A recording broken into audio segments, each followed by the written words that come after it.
una de las enfermedades pulmonares crónicas, en realidad, la obstructiva, ¿sí? ¿Cómo se clasifican las enfermedades pulmonares crónicas? Como este término se aplica sobre todo a las enfermedades pulmonares crónicas no infecciosas y que tienen un compromiso no circunscrito de la parénquima pulmonar, sino más bien difuso, ¿no? Entonces son enfermedades pulmonares crónicas no infecciosas y difusas. Y como les digo, se clasifican en dos grandes grupos, ¿ya? En la enfermedad pulmonar obstructiva crónica y la enfermedad pulmonar restrictiva, que también es crónica, ¿sí? ¿Qué es lo que caracteriza a la enfermedad obstructiva? Como su nombre lo dice, una obstrucción total o parcial, ¿no?, de la vía aérea, desde la vía respiratoria alta hasta la vía respiratoria baja, o sea, a cualquier altura, desde la tráquea hasta los alvéolos, ¿ya? Y se caracteriza porque el volumen expiratorio forzado y la capacidad vital tienen una relación disminuida. Y hay un aumento a la resistencia al flujo aéreo, precisamente por efecto de la obstrucción de la vía aérea. Y la enfermedad pulmonar restrictiva crónica tiene una disminución de la capacidad y volumen pulmonar y una capacidad pulmonar total y vital disminuida también. Las dos están disminuidas, ¿ok? Bueno, ¿y cuáles son básicamente las enfermedades obstructivas? La fibrosis quística del páncreas, las bronquiectasias, la bronquiolitis, el asma bronquial y principalmente las más importantes, podríamos decir, la bronquitis crónica y el enfisema, ¿sí? ¿Y cuáles son las enfermedades restrictivas? Son múltiples. No tenemos unos ejemplos clásicos más que algunos aquí.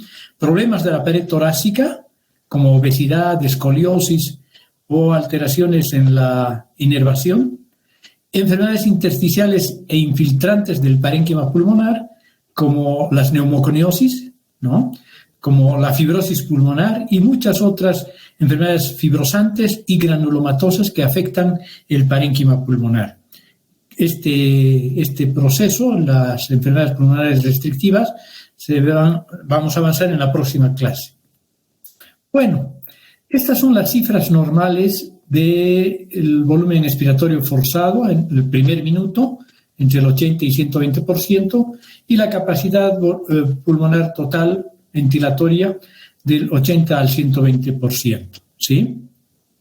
Entonces, en los procesos obstructivos, el volumen, la capacidad vital está normal, hay una disminución del volumen expiratorio forzado al primer minuto y la relación del índice de TFNO está bajo, está disminuido.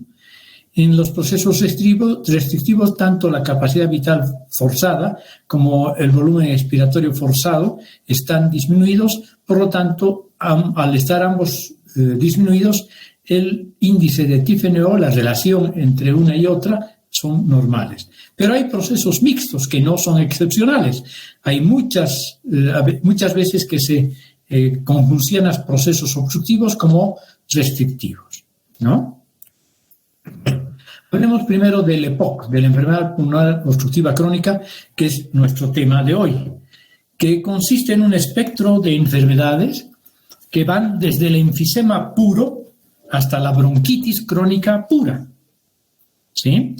Pero, como les decía, muchos individuos muestran una superposición de ambos procesos patológicos debido a el denominador común en la patogenia de estas enfermedades, el tabaquismo. Y el enfisema consiste en la dilatación anormal y permanente de los espacios aéreos distales al bronquiolo terminal, con destrucción de sus paredes, pero sin fibrosis aparente ni un proceso inflamatorio importante desde el punto de vista morfológico, ¿sí? Entonces vamos a hablar primero del enfisema, que lo vamos a clasificar principalmente en centroacinar, panacinar, paraseptal e irregular, ¿sí? ¿Qué es el enfisema centroacinar? Consiste en la destrucción con un aumento del tamaño de la parte central proximal de la unidad respiratoria, ¿sí? El lobulillo pulmonar o la unidad respiratoria está formada por los bronquiolos respiratorios, los conductos alveolares, los sacos alveolares y los alvéolos. Eso es lo que se llama el lobulillo pulmonar, que aquí está hablando de la unidad respiratoria, ¿no? Bueno, entonces, en el enfisema centroacinar, el compromiso es fundamentalmente a nivel de los bronquiolos respiratorios, ¿sí? Su patogenia están, obviamente, el hábito tabáquico, los grandes fumadores sobre todo, y hay una frecuente asociación con bronquitis crónica que también está relacionada con el humo del tabaco, ¿sí? Y en la macroscopia es así como se ve. Vean ustedes, los bronquiolos respiratorios normalmente son imperceptibles, pero en este caso se hacen, al estar dilatados, se hacen perceptibles. El enfisema panacinar consiste en una destrucción uniforme con un aumento de tamaño de todo el acino, ¿sí? De todo el lobulillo pulmonar. Es más importante siempre a nivel de las bases pulmonares, ¿sí? Y tiene una estrecha asociación etiopatogénica con el déficit de la alfa-1 antitripsina, ¿sí? Entonces, en este tipo de enfisema panacinar hay afectación de los bronquiolos respiratorios, pero también de los conductos alveolares, de los sacos alveolares y de los alvéolos, ¿sí? Por eso se llama panacinar. Y el mayor compromiso a nivel de ambas bases pulmonares relacionado con el déficit de la alfa-1 antitripsina. Y es así como se ve, miren ustedes, un pulmón medio esponjoso, casi como una esponja de mar, ¿sí? Y si vemos en la microscopia vamos a ver que no solamente los bronquiolos respiratorios, sino también los conductos alveolares, como se ve aquí, los sacos alveolares y los alvéolos incluso están francamente dilatados y hay una rotura no inflamatoria de sus paredes, ¿sí? Vean, los septos interalveolares están delgaditos y los espacios aéreos están francamente dilatados. El enfisema paraseptal afecta principalmente a la parte distal del acino, preservando la parte proximal, un poco al revés que el centro acinar, ¿no? Casi siempre estos enfisemas paraseptales son pequeños en general y están cercanos a la pleura, es decir, son subpleurales, ¿ya? Y en general se debe a la presencia de fibrosis o cicatrices pulmonares en la vecindad, ¿sí? Con frecuencia la lesión es lesión, mejor dicho, de base del neumotórax espontáneo, es decir, cuando se rompen estos enfisemas paraseptales, se produce una salida de aire de este espacio aéreo normal que hay a nivel de los pulmones, pero en este caso dilatados, hacia la cavidad pleural y se produce entonces lo que se conoce como neumotórax. Y es así como se ve, vean ustedes, un área diferente a la otra por la dilatación circunscrita, relativamente circunscrita y subpleural, debajo de la pleura basilar, del parénquima pulmonar.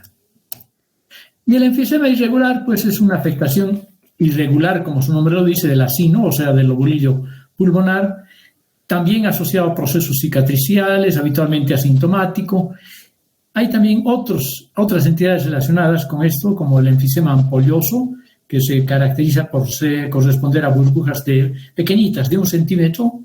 El enfisema intersticial, que no afecta directamente el parénquima pulmonar, sino más bien hay salida del aire hacia los espacios del tejido conjuntivo, ¿no?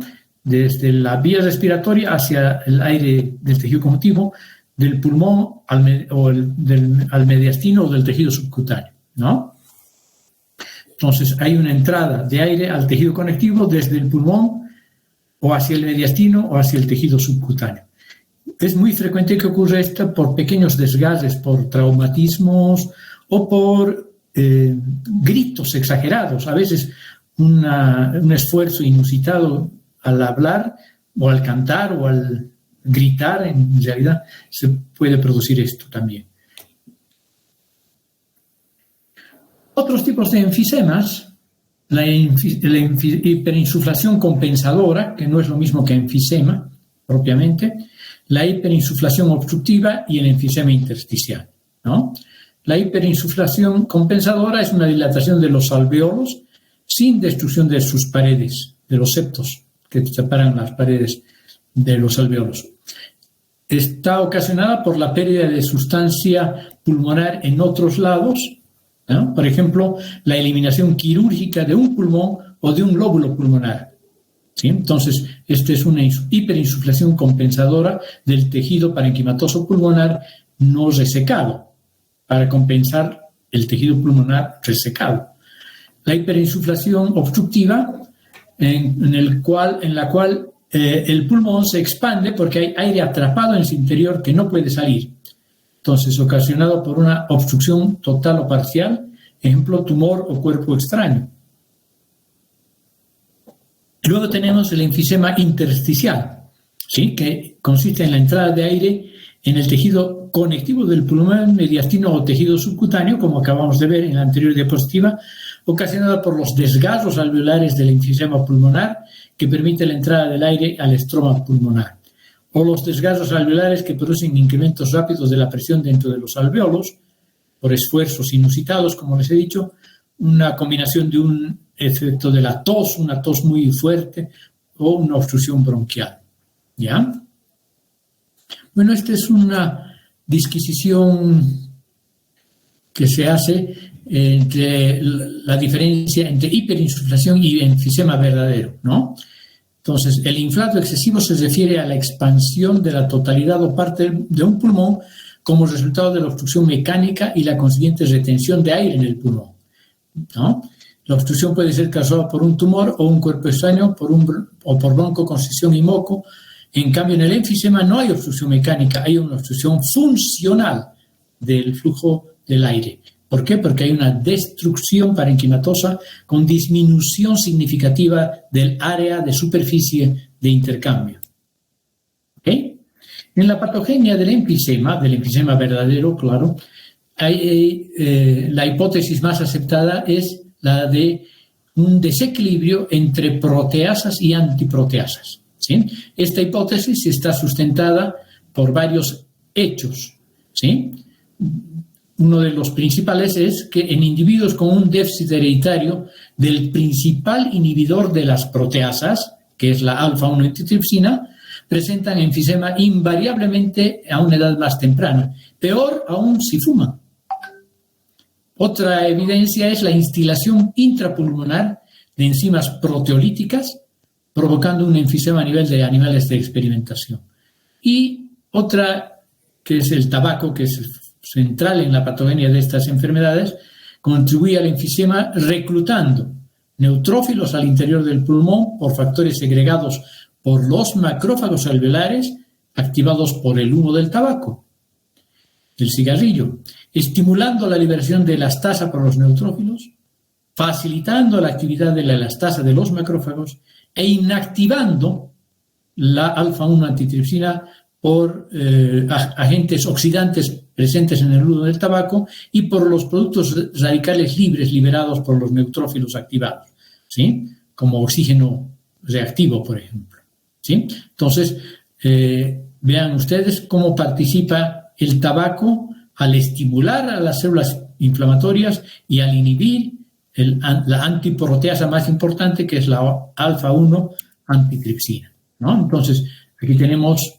el humo del tabaco con su nicotina, la producción de especies de oxígeno reactivo con radicales libres, inactivación de las antiproteasas, ¿no? Del alfa-1 antitripsina, activación de los neutrófilos, de los macrófagos que secretan por sus lisosomas elastasa, metaloproteinasas de los macrófagos y entonces van produciendo una destrucción de las paredes, ¿no? Una destrucción de las paredes. Es como se ve aquí, sobre todo por la elastasa y las metaloproteinasas. ¿Cuáles son las características morfológicas? Un poco ya hemos visto, ¿no? Pulmones voluminosos con forma de almohada, de esponja podríamos decir también, aumento de espacios aéreos, adelgazamiento de las paredes, capilares comprimidos, en estos tabiques están adelgazados, los capilares están comprimidos, y la rotura de las paredes alveolares, que no son solamente los poros de Kohn, sino que realmente hay una separación importante en las paredes por la rotura de las mismas. Miren ustedes, aquí hay una rotura, aquí hay otra rotura, aquí hay una tremenda rotura, aquí probablemente ya había una rotura, aquí hay otra, y así sucesivamente, ¿no?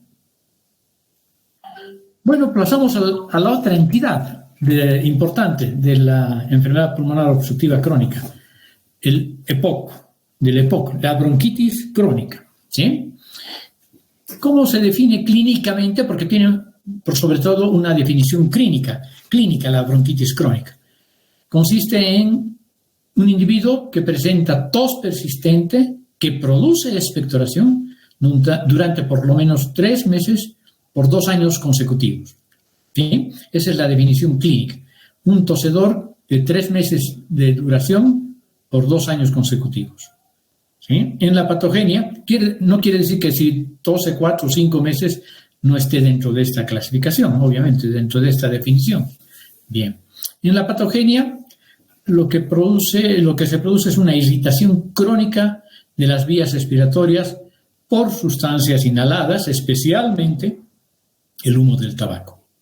¿Sí? ¿Qué es lo que el humo del tabaco y otros irritantes ambientales o industriales, etcétera, desencadenan? Hipersecreción de moco, hipertrofia de las glándulas mucosas, metaplasia de células caliciformes en el epitelio bronquiolar y bronquiolitis, inflamación de los bronquiolos, ¿no? Estas son las principales características que, de hecho, son las características morfológicas relevantes de la bronquitis crónica. ¿Sí? Entonces, hemos dicho que hay hiperemia y edema de las mucosas bronquiales, ¿no? Secreciones mucinosas y que llegan incluso a formar moldes que llenan las vías respiratorias. Aquí, por ejemplo, en este dibujo esquemático nos está representando este moco moldeado dentro de las glándulas bronquiales por su alta densidad y su aumento de la secreción, ¿no? Entonces, esto se puede expectorar y formar un verdadero molde con la forma de la glándula, ¿no? Aquí hay otra vez en verde el mucus estásico que puede ser expectorado. Un aumento de tamaño de las glándulas mucosecretoras, ¿no?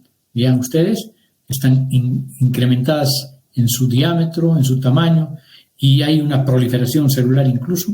Y, por otra parte, hay una metaplasia del epitelio bronquial. Una metaplasia del epitelio bronquial que puede ser escamosa en principio y fundamentalmente, y que puede transformarse a lo largo del tiempo de ser una metaplasia escamosa madura a una metaplasia escamosa inmadura, a una metaplasia con displasia y posteriormente a un carcinoma in situ y un carcinoma invasor, ¿no? Y claro, funcionalmente, ¿qué vamos a ver? Hipoventilación alveolar, hipoxemia con hipercapnia, ¿sí? Esto es lo que algunos neumólogos llaman insuficiencia respiratoria de tipo 2, ¿no? Cianosis, puede haber cianosis en situaciones ya graves. Y no suele haber disnea importante, ¿no? Hay un desarrollo paulatino de una hipertensión pulmonar secundaria con remoldeamiento de la vía arterial pulmonar, del sistema arterial pulmonar, ¿no? Hipertrofia muscular, estenosis, fibrosis. Y, por último, puede desarrollarse, como consecuencia de la hipertensión pulmonar secundaria crónica, un cor pulmonale, ¿sí? Y una insuficiencia cardíaca derecha. Más o menos aquí tenemos un corte histológico no muy bonito.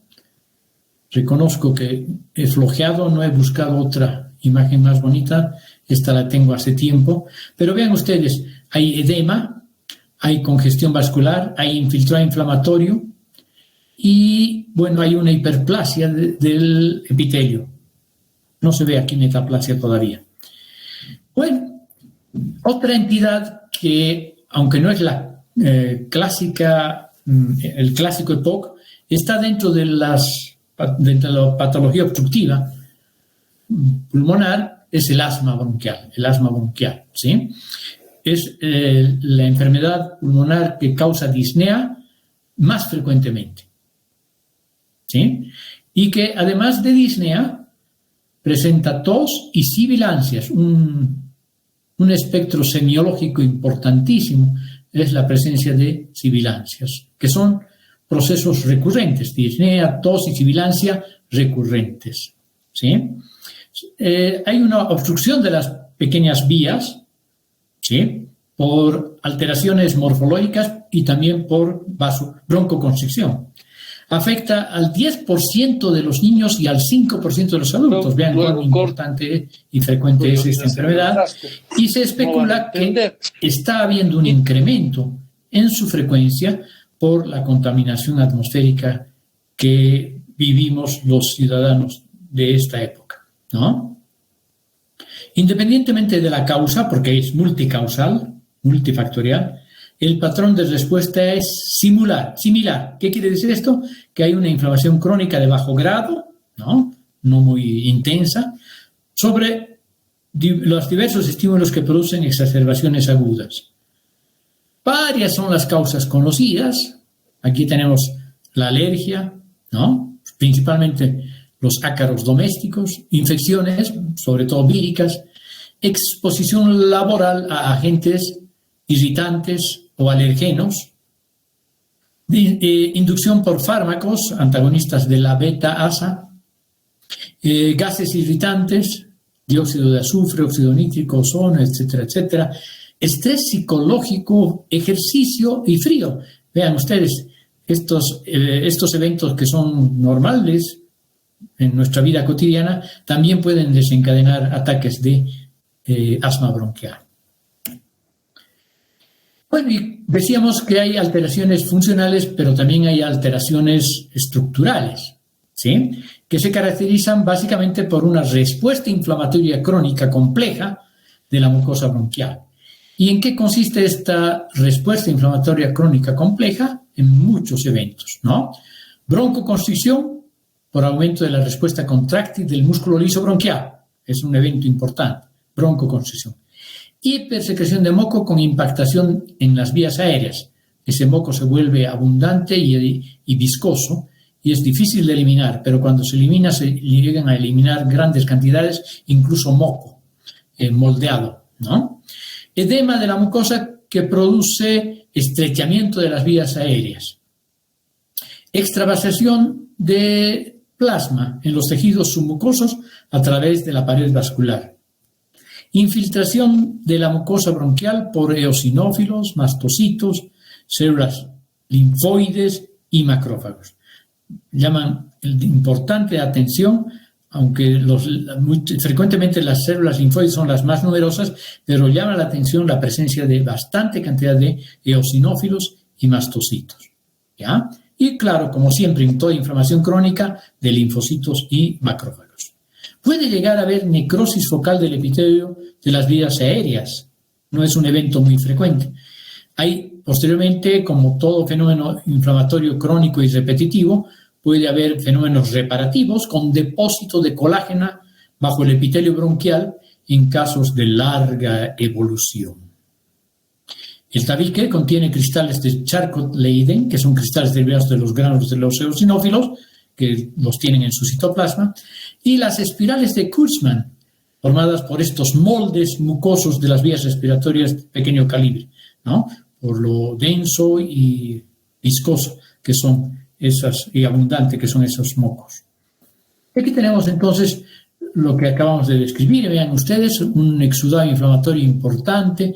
Puede haber, además, creo que no hemos mencionado, una hipertrofia del músculo liso, un edema, congestión, inflamación, infiltración inflamatoria, abundante moco mezclado con estas células inflamatorias en la luz, una hiperplasia de las glándulas mucosas bronquiales, ¿sí?, que producen abundante moco, que se ve aquí, por ejemplo, y aquí en la luz.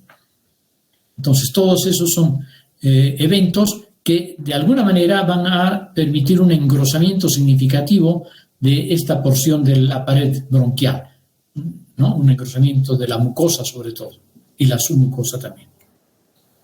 Bueno, algunas notas sobre los mecanismos celulares del asma bronquial que no están del todo conocidos, pero se plantean como interesantes, ¿no?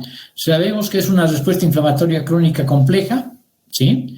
En muchos casos predominan mecanismos inmunológicos por la participación, por ejemplo, de las células cebadas, aunque los mastocitos, a propósito de las células cebadas, son importantes y liberan histamina. Fíjense ustedes, los antihistamínicos no son clínicamente útiles, lo que difiere entre el asma y otros cuadros de hipersensibilidad de tipo 1, ¿sí?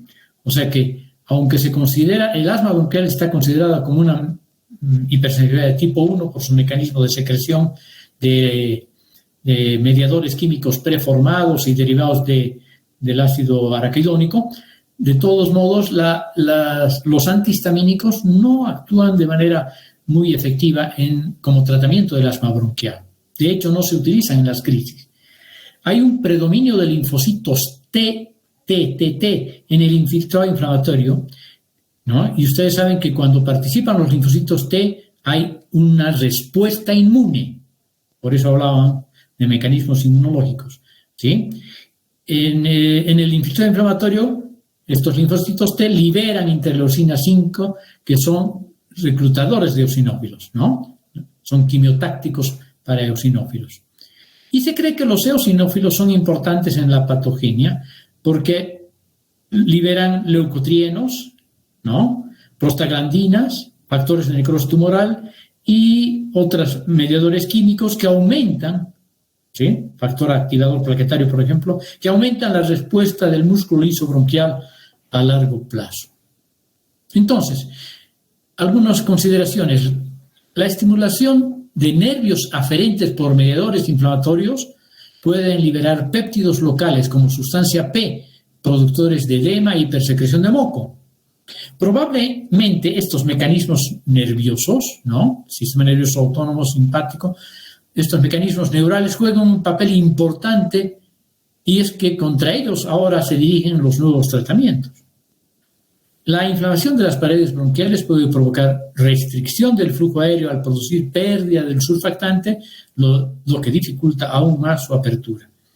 Y en casos de larga evolución, se deposita colágeno bajo el epitelio bronquial, lo que puede favorecer la sensibilidad a la necrosis del epitelio.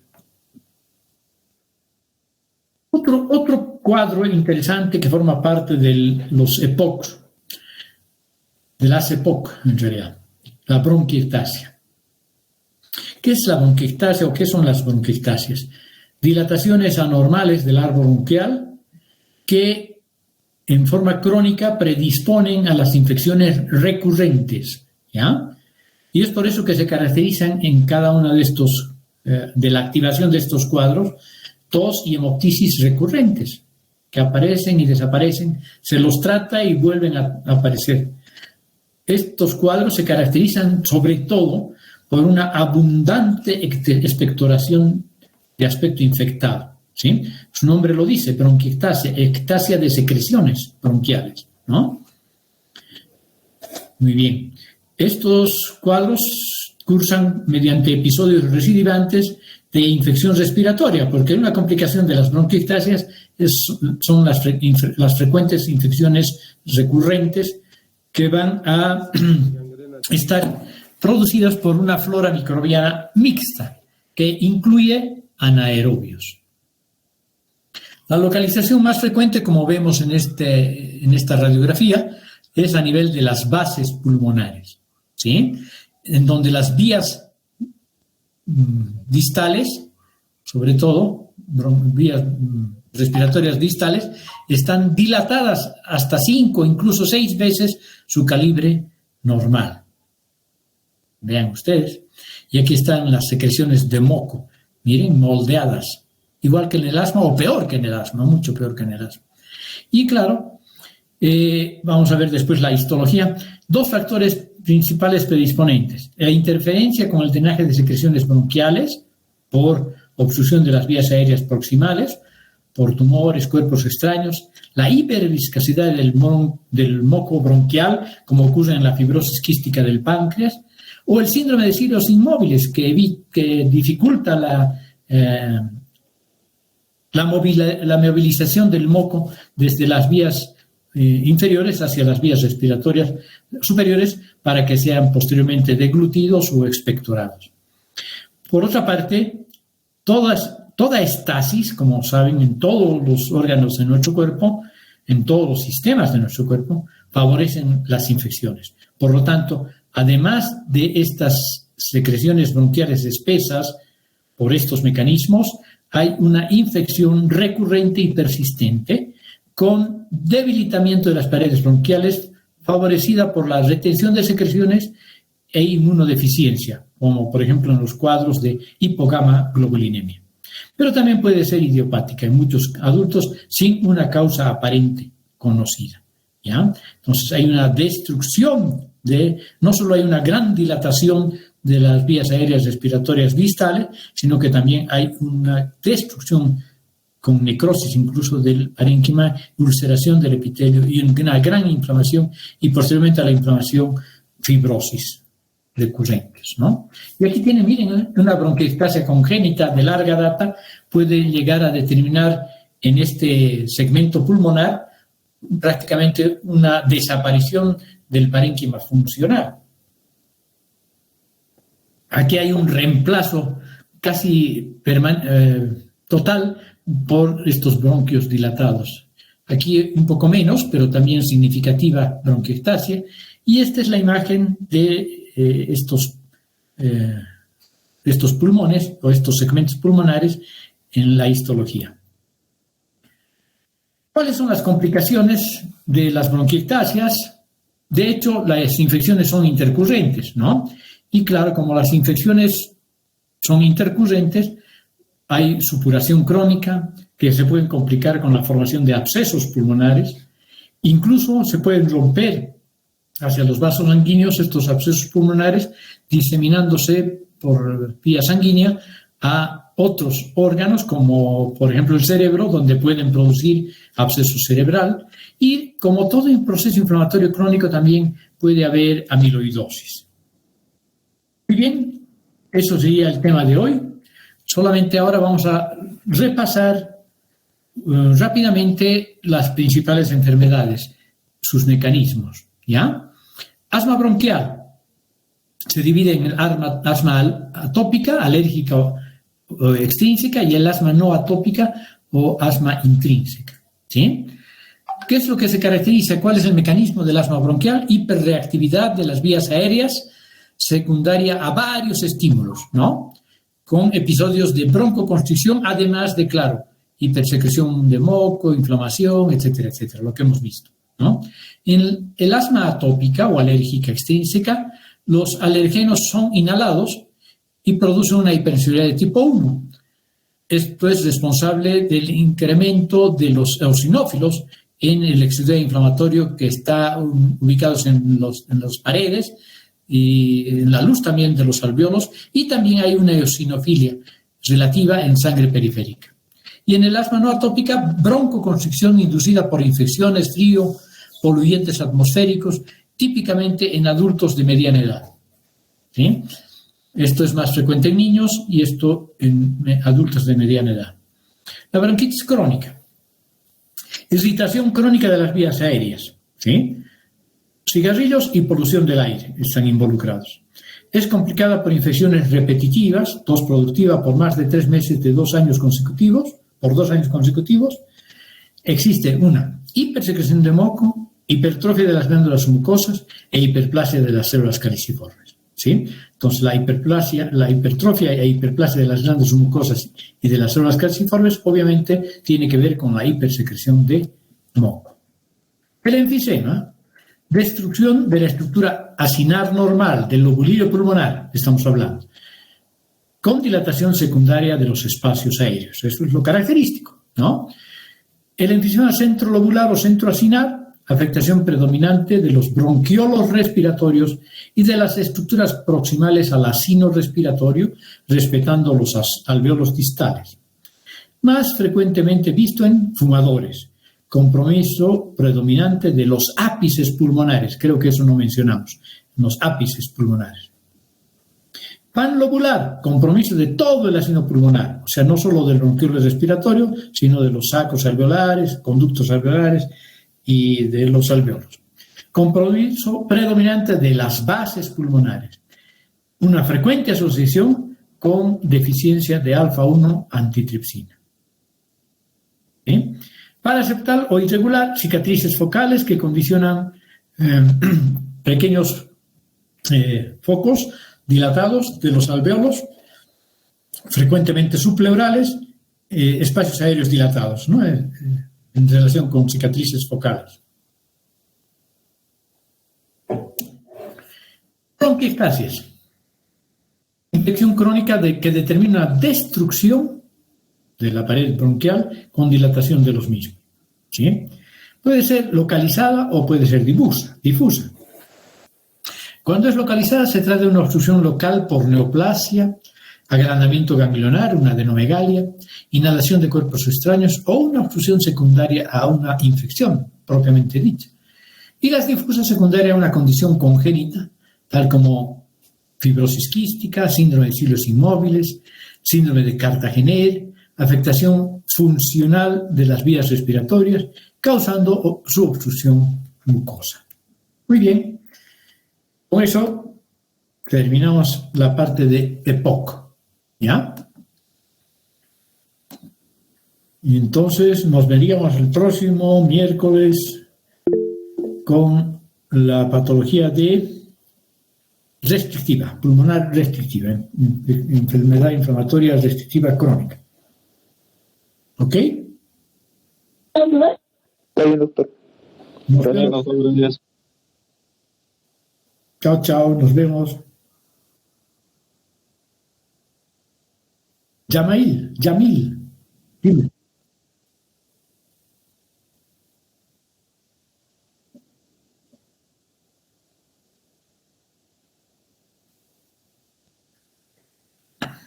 Ya. Más o menos ya tienen una fecha.